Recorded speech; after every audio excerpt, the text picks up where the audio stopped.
Salut les replayers, on se retrouve pour une nouvelle vidéo. Voilà, c'était les journées 3 et 4 des qualifications pour la Coupe d'Afrique des Nations 2026. Et là, on se rapproche du but, Anderson. Hein.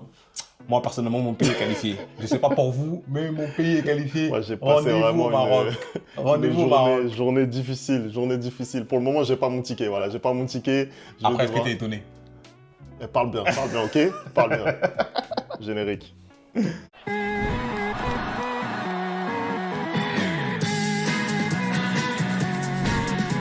Allez, on commence tout de suite cette vidéo. Bon, déjà, on va rappeler les qualifiés parce que à l'issue de cette 4e journée, il y a déjà 8 pays qualifiés, dont le pays hôte, le Maroc. On a donc le Cameroun qui est qualifié, le continent qui compose son ticket. Ce n'est que normal. Hein, accompagné de l'Algérie, de l'Angola, du Burkina Faso, de l'Égypte, de la République démocratique du Congo et du Sénégal. Anderson, on a quand même une grosse partie des favoris qui est là. Écoute, on a du beau monde, hein, on a du beau monde. Moi, ce que je retiens, c'est qu'il y a quand même des équipes qui se sont qualifiées avec la manière, hein, notamment l'Algérie, l'Angola et le Congo, qui sont les seules équipes à avoir fait 4 sur 4. Hein. En plus, le Congo, si on parle particulièrement d'eux, c'est non seulement 4 sur 4, mais aucun but encaissé hein, depuis le début de ces qualifications. Bravo à eux, j'ai vu vraiment une équipe qui est sur la lancée de ce qu'on a vu depuis la CAN, hein, qui est très conquérante, qui fait du beau jeu. Hein. De ça, je ne sais vraiment pas ce qu'il fait. Je sais vraiment pas ce qu'il fait avec ces hommes-là, mais en tout cas, il a réussi à créer une osmose au sein de son équipe. Là, on regarde le match encore de ce soir, où il gagne 2-0. Il y a énormément de changements dans le 11, et malgré tout, ça continue à gagner. Hein. Non, ça gagne, certes, très tardivement, mais ça gagne avec ce doublé de Meshak. Hein. Donc bravo au Congo. On retrouve aussi l'Algérie qui est en qualification et à 4 sur 4. Comme moi je l'ai dit, moi je n'ai pas de, comment dirais-je, d'inquiétude pour l'Algérie quand c'est des qualifications, hein, que ce soit en Coupe du Monde ou que ce soit à la Coupe d'Afrique. Malheureusement, même si en Coupe du Monde, ils ont rencontré l'ogre camerounais, hein, mais que ce soit en Coupe d'Afrique ou en Coupe du Monde, ça se passe toujours bien les qualifications pour eux.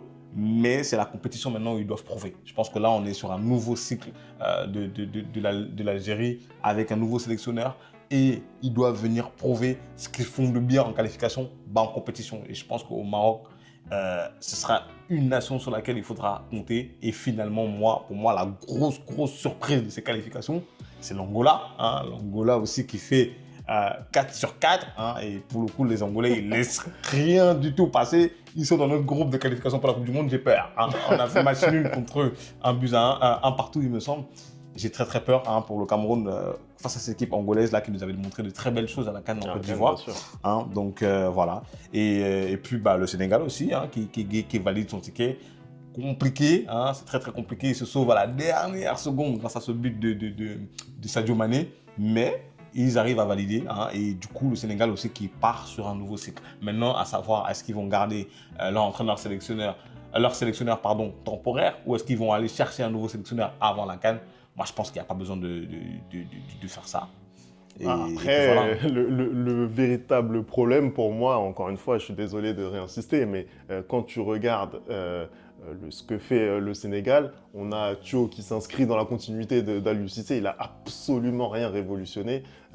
Il est simplement revenu à son 4-3-3 habituel et on voit que ça tourne très bien pour cette équipe du Sénégal, on va pas se mentir. Après, c'est beaucoup plus offensif. Tu ne peux pas dire qu'il n'a rien révolutionné. Pour moi, c'est beaucoup plus offensif et c'est une formation peut-être que les joueurs comprennent mieux et maîtrisent mieux que ce 3-5-2 apprécié par Aliou Cissé. Là, on revient vraiment sur un 4-3-3 et tu vois clairement que les deux matchs, hein, même si j'avais dit que pour le match Sénégal-Malawi, avec le carton rouge, j'avais trouvé qu'ils avaient quand même mis du temps à inscrire le but. Ce soir, c'était un peu la même chose. Mais pareil, si tu regardes encore les momentum, c'est encore pire que le premier match, tu vois. Sauf qu'il y a eu moins de buts, mais il y a eu une domination mais outrageuse hein, au Malawi de la part du Sénégal. Donc, je sens quand même beaucoup plus de maîtrise que ces derniers temps pour moi, pour le Sénégal.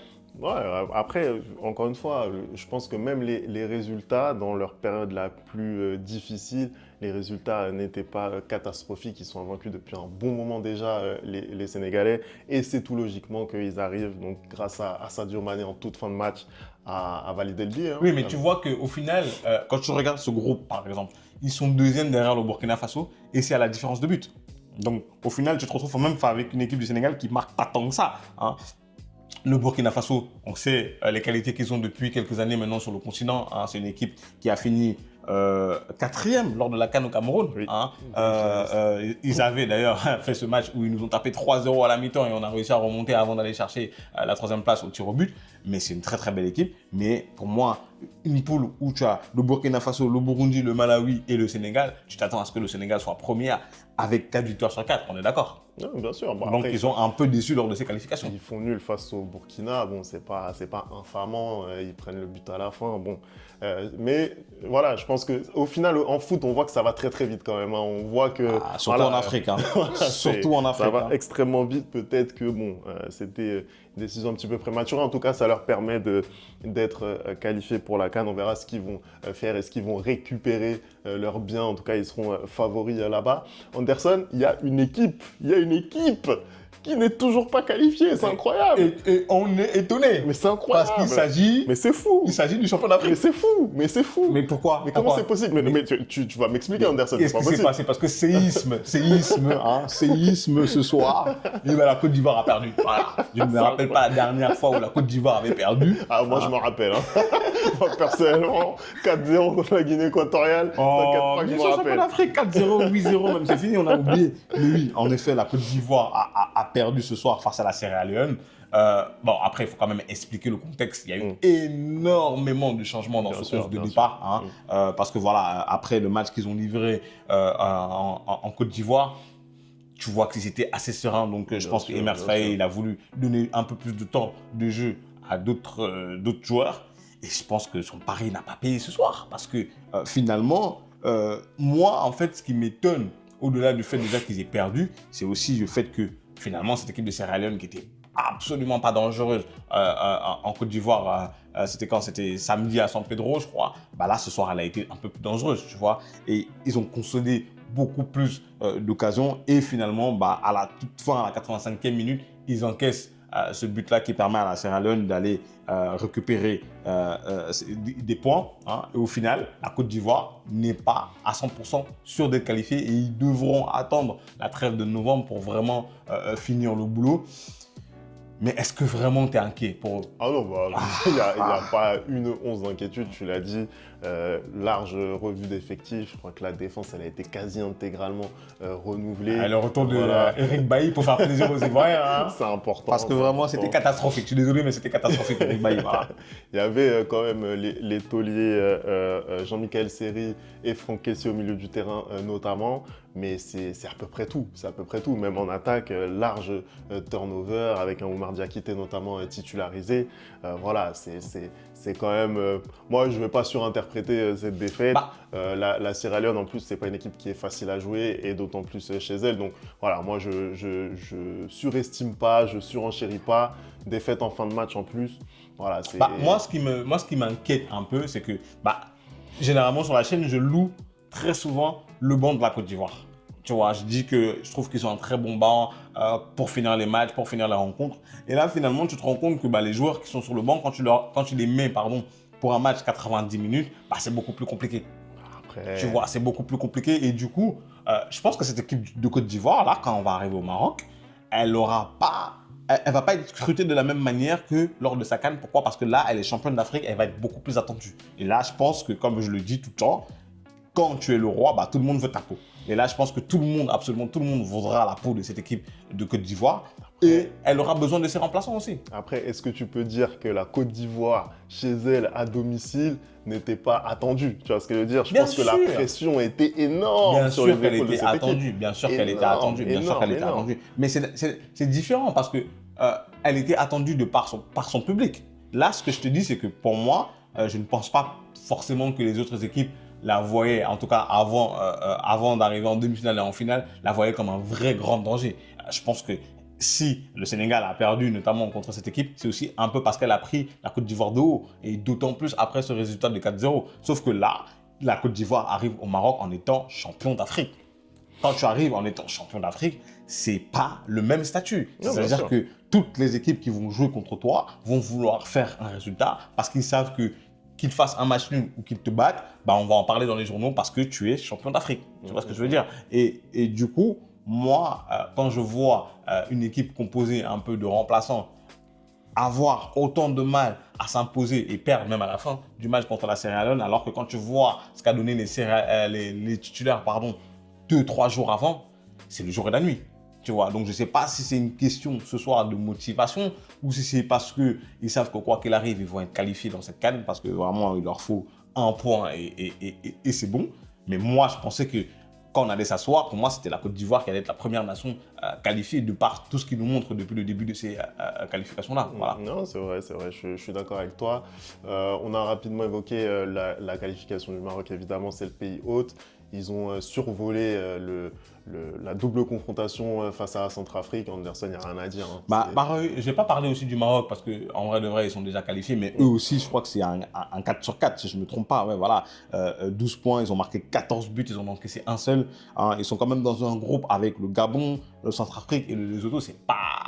C'est pas si facile que ça. C'est pas le plus simple. Voilà, et malgré tout, ils s'en sortent. Je pense que là, le Maroc, ils sont en train de réviser leur gamme. Hein. Regragui, il fait pas mal de changements, il fait pas mal de changements de tactique et tout.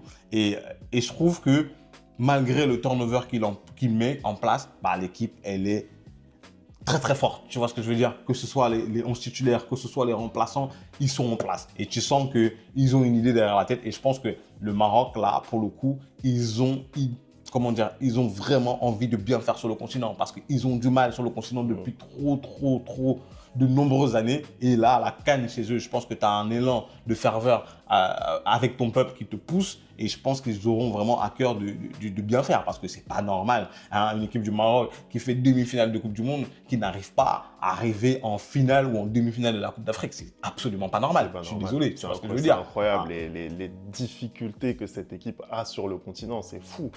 Compte tenu vraiment du talent et de la matière à disposition. Moi, je voudrais juste parler rapidement quand même d'Ilyes Benseghir parce que mis un doublé ce soir. Ilyes Benseghir doublé ce soir. Voilà, dans la lignée de son début de saison très fort avec Monaco. Monaco, leader de la Ligue 1 devant le PSG. C'est un joueur qui a tout. Voilà, il est technique et en plus, il a la tête sur les épaules. Moi, c'est ça que j'aime avec lui. C'est vraiment quelqu'un de réfléchi. Je pense vraiment qu'il peut aller loin et vraiment bravo à lui. Bravo aussi au centre de formation de Monaco parce que on en parle souvent, mais voilà, il faut le dire. Anderson, on va parler de nos deux pays, si ça ne te dérange pas. Hein, on va parler écoute. Hein, on va parler un petit peu du continent là. Ça me fait plaisir. Bah, tu vois, pour le coup, en fait, moi, personnellement, ce qui me satisfait le plus dans cette trêve d'octobre, c'est déjà qu'on est en retour au calme. Je te l'ai dit lorsqu'on a débriefé le premier match du Cameroun, quand on a gagné 4-1. Là, il y a vraiment un retour au calme et on est enfin en train de faire ce qu'on sait faire de mieux, c'est-à-dire jouer au football. Je pense que les esprits sont apaisés, hein, que ce soit entre le ministère et la FECAFOOT, même s'il y a quelques petits détails encore à régler, mais au moins, on s'exprime sur le terrain. Et surtout, ce que j'ai aimé, c'est que lors de cette victoire 4-1 à Yaoundé, il y a eu énormément de choses positives. Hein. Il y a eu énormément de choses positives, notamment le pressing à la perte du ballon, hein. Notamment le fait de tout le temps faire circuler ce ballon-là au sol, hein, parce que vraiment, le jeu du Cameroun où on balance les ballons devant, ça suffit 2 secondes. Hein. Et ça, c'est aussi à mettre au crédit de Marc Brice, les changements aussi qui étaient très très bons. Là, pareil, le déplacement au Kenya était un peu plus difficile, mais ils ont géré. Ils ont géré, c'est-à-dire que tu vois que même quand le match devient un peu plus compliqué, bah, cette équipe est solide, elle est très très solide. Et finalement, ils arrivent à arracher les 3 points de la victoire avec ce coup franc magnifique. Hein. Moi, ce qui m'a un peu moins plu dans ce rassemblement d'octobre, c'est le fait qu'il y ait des joueurs comme Aboubakar et Bassogog, par exemple, qui jouent pratiquement les deux matchs les 90 minutes, tu vois. C'est pas normal. C'est pas normal pour le Cameroun, oui, de pas avoir, de pas faire de turnover parce que justement, là, on peut le faire, tu vois. On était pratiquement qualifiés. Il faut faire un peu plus de turnover et je pense que, pour le coup, le rassemblement de novembre, moi je suis désolé, moi je veux voir d'autres joueurs. Moi je veux voir d'autres joueurs parce que c'est maintenant qu'il faut commencer à préparer le futur. Et il y a des gens dans les commentaires qui nous ont dit que ouais, mais les titulaires sont là et que petit à petit, ils laisseront la place aux jeunes, mais que pour l'instant, il faut qu'ils leur apprennent le fighting spirit. Je suis désolé, tu peux apprendre le fighting spirit en étant sur le banc. Tu n'as pas besoin d'être sur le terrain pour le faire. Je pense au-delà du fighting spirit, moi je pense que tu l'as dit, il y avait besoin de stabilité dans cette équipe du Cameroun. Tu peux pas... parce que la dynamique aussi, c'est important, tu vois. Conserver cette dynamique, aller chercher cette victoire face au Kenya, sécuriser la qualif dès maintenant, je pense que c'était important. Marc Brice, au final, il prend aucun risque. Il met quasiment son équipe type et ça lui permet de poursuivre cette dynamique, d'enchaîner. Et ça, je pense, c'est très important. Lui aussi, il est à la recherche d'un collectif qui fonctionne, tu vois. Oui, mais je pense qu'il a déjà trouvé son 11. Parce qu'au final, Femi, quand tu regardes les matchs de qualification, c'est pratiquement tout le temps le même 11. Non, bien sûr. Donc, si tu as déjà trouvé ton 11, teste un peu les autres. L'équilibre, il est fragile, je le sais très bien, tu vois. En tout cas, moi, je pense que dans la tête de Marc Brice, voilà, il se dit, je prends aucun risque. La qualification, il fallait la sécuriser. Oui. Et voilà. Après ce deuxième match, je salue quand même son coaching parce que typiquement, à la deuxième mi-temps, il rentre Boris Eno et c'est lui qui met le coup franc, tu vois. C'est ce type de changement-là que j'ai besoin de voir. Parce que typiquement, le premier match que tu me mets Aboubacar, il n'y a pas de souci, mais le deuxième match, ce n'est pas normal que Aboubacar fasse les 90 minutes. Tu vois ce que je veux dire? Tu as des joueurs sur le banc. On a notamment un Franck Magritte qui pourrait jouer, qui devrait jouer. Parce qu'il jouait avant que Marc Brice arrive. Et là, d'un coup, son temps de jeu s'est totalement vu réduit. À la CAN en Côte d'Ivoire, comment il s'appelait l'ailier gauche? J'ai oublié son nom.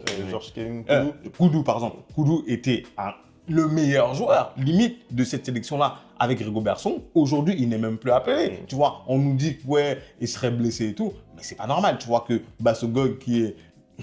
On va pas dire son vrai âge, mais voilà, il fasse les deux matchs totalement, tu vois. Parce que pour moi, Nkoudou pourrait totalement dépanner dans ce côté-là. Et pour moi-même, c'est même un titulaire en puissance. En fait, aujourd'hui, je pense qu'il faut quand même laisser la place aux jeunes. Aujourd'hui, Marc Brice, c'est vrai, il vient d'arriver, c'est un nouveau sélectionneur et peut-être que du coup, il veut se rassurer et avoir des valeurs sûres. Mais pour moi, quand tu vas en compétition au Maroc, il faut que tu aies quand même cette jeunesse dans ton rang qui puisse aller se dépasser, qui puisse aller gagner les matchs. Parce qu'aujourd'hui, je peux t'assurer que même si il gagne, là, il a presque pas perdu, il a pas perdu du tout. Je ne sais même pas pourquoi je dis presque, il n'a pas perdu depuis qu'il est arrivé. Mais je peux t'assurer qu'on arrive en CAN, on sort en poule, il va dégager. Donc, on n'en a rien à foutre qu'il n'ait pas perdu avant, tu vois ce que je veux dire. Donc, du coup, il faut pouvoir aussi aligner la meilleure équipe possible. Et je ne suis pas sûr qu'en compétition aujourd'hui, Aboubacar et Bassogog, ce soit la meilleure option. Voilà. On va voir ce que ça va donner. Moi, je voulais revenir un petit peu sur la journée. On va parler des écureuils. Ouais, s'il te plaît. Pardon. C'est les panthères maintenant. Les guépards. Un peu de respect, s'il te plaît. Un peu de respect. C'est incroyable. Excuse-moi. Surtout qu'en plus, voilà, la journée, elle a été dure. Je vais pas te mentir. Moi, je me voyais déjà au Maroc. Je vais pas te mentir. Je me voyais déjà, aller sur le site de la RAM, prendre mon petit billet, tu vois ce que je veux dire? Et qu'est-ce que je vois en deuxième mi-temps? Je vois la remontada. Non, mais qu'est-ce que ça veut dire? Après, Femi, quand tu regardes la physionomie du match, quand même, voilà, c'est pas volé. C'est vrai. Et moi, je ne comprends pas comment, justement, vous pouvez faire un match aussi différent à l'aller comme au retour. Parce que, typiquement, moi, je me réjouissais justement de voir cette équipe du Bénin revenir au premier plan un peu. Et le match qu'ils ont livré, c'était quand? C'était ce week-end. Ce week-end, il était beaucoup plus fourni, tu vois. Ils allaient vraiment chercher une qualification. Et pour moi, ce soir, c'était vraiment une formalité. Mais malheureusement, et en plus, je pense que même aller chercher le match nul était encore mieux que cette défaite. Parce que là, tu compliques les choses pour rien. Mais là, la qualification en fait devient compromise parce que tu te retrouves d'une situation où tu devais te qualifier en fait. À 1-0, tu es qualifié et au final, tu te retrouves dans une situation où tu vas devoir certainement faire un résultat face au Nigeria notamment. Ou face à la Libye. Après, voilà, de toute façon, la Libye, si tu veux jouer la CAN, tu es obligé de la battre, je suis désolé. À un moment donné, il faut savoir aussi ce que tu veux. Donc, il va falloir certainement faire un résultat. En tout cas, il faudra faire mieux que les Rwandais face à ces deux adversaires, donc le Nigeria et la Libye, pour pouvoir se qualifier. Après, tu as déjà battu le Nigeria. Tu as déjà battu le Nigeria. Tu as battu le Nigeria. La Libye, tu peux très très bien la battre, à part si voilà, ils font la même chose qu'ils sont en train de faire au Nigeria. Là, où voilà, on peut pas, les équipes ne peuvent pas jouer au match.